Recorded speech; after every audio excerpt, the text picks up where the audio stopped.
أعوذ بالله من الشيطان الرجيم. بسم الله الرحمن الرحيم. الحمد لله وكفى والسلام على عباده الذين اصطفى اما بعد. امام مسلم رحمۃ اللہ علیہ نے سیدنا ابو ہریرہ رضی اللہ تعالیٰ عنہ کی سند سے اللہ کے رسول صلی اللہ تعالیٰ علیہ وسلم کے ارشاد نقل کیا ہے: الا ادلکم علی ما یمحو اللہ بہ الخطایا ویرفع بہ الدرجات قالوا بلى یا رسول اللہ قال اسباغ الوضوء علی المکارہ وکثرۃ الخطا الى المساجد وانتظار الصلاة بعد الصلاة فذلكم الرباط فذلكم الرباط. میں تمہیں وہ اعمال نہ بتاؤں جن کی برکت سے اللہ گناہوں کو مٹاتا ہے اور درجے بلند کرتا ہے؟ صحابہ رضوان اللہ علیہم اجمعین نے عرض کی: حضرت لازماً بتائیے. آپ علیہ السلام نے ارشاد فرمایا: تکلیف اور ناگواری کے باوجود پوری طرح کامل وضو کرنا اور مسجدوں کی طرف قدم زیادہ استعمال کرنا اور ایک نماز کے بعد دوسری نماز کا انتظار کرتے رہنا. آپ نے فرمایا یہی حقیقی رباط ہے، یہی حقیقی رباط ہے. اس حدیث شریف سے نبی علیہ السلام کی امت کو یہ تعلیم ملی ہے کہ یہ وہ مبارک اعمال ہیں جن کی برکت سے انسان کی خطائیں اور گناہ معاف ہوتے ہیں. مومن ہر دم، ہر لمحہ، ہر آن، ہر گھڑی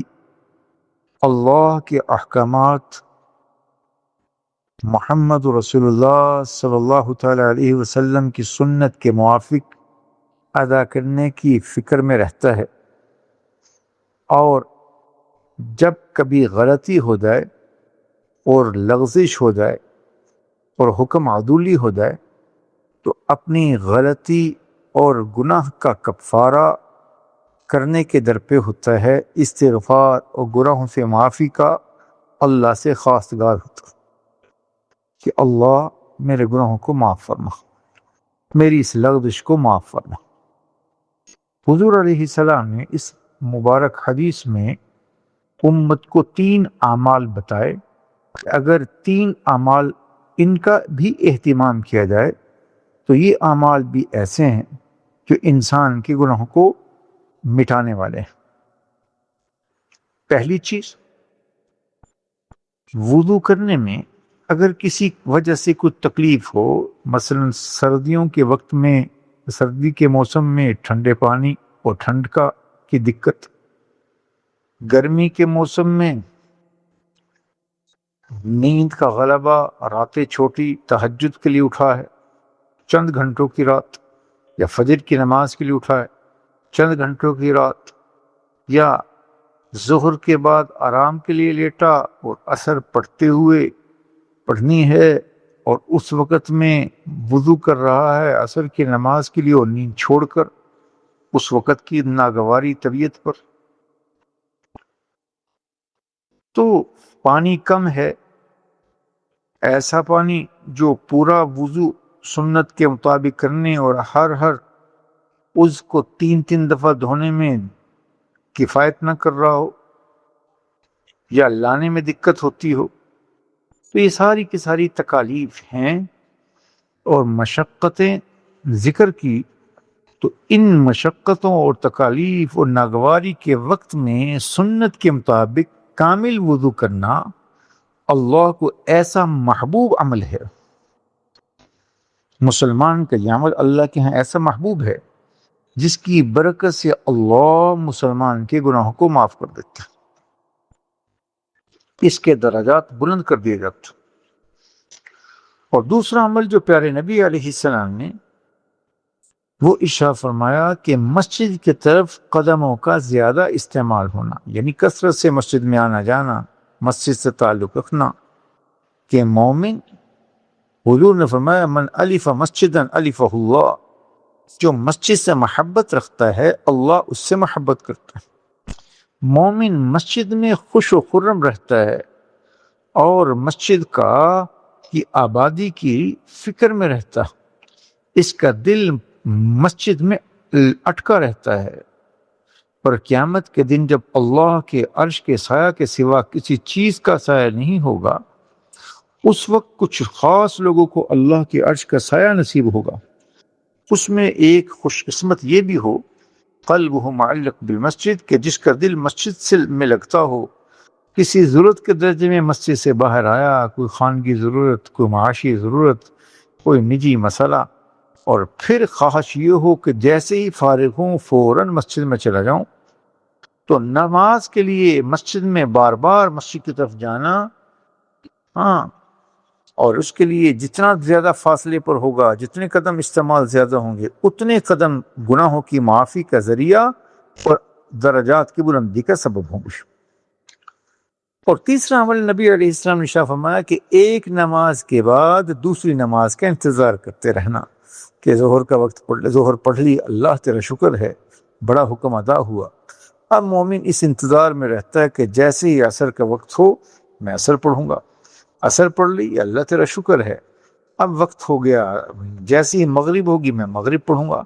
مغرب ادا کر لے تو اس پر اللہ کا شکر، پھر عشاء کے لیے، پھر رات کو سو رہا اس نیت سے کہ صبح فجر کی نماز پڑھنی ہے۔ اس نیت سے جب یہ آدمی زندگی گزار رہا ہے ایک نماز کے بعد دوسری نماز کا انتظار کرتے ہوئے، تو یہ دل اس کا مسجد کی طرف، اللہ کے حکم کی طرف اور کمال بندگی ہے، اور یہ نماز جو ہے اس کے لیے اللہ کے نہ صرف گناہوں کی معافی کا ذریعہ یہ مبارک عمل بن رہا ہے، بلکہ اللہ کے درجات کی ترقی کا اور درجات کی رفع درجات کا ذریعہ بن رہا ہے۔ اور پھر اس حدیث شریف کے اخیر میں حضور نے ارشاد فرمایا ذالکم الرباط، یہی رباط ہے، یہی رباط ہے۔ تو رباط کا معنی یہ ہے کہ جب دشمن کے حملہ کی حفاظت کے لیے جو مجاہدین سرحد پر پہرا دیتے ہیں، ان کے اس پہرا دینے کے عمل کو رباط سے تعبیر کرتا ہے۔ تو رباط بہت بڑا عمل ہے، اسلامی سرحد کی حفاظت کرنا بہت بڑا عمل ہے، جان خطرے میں رہتی ہے۔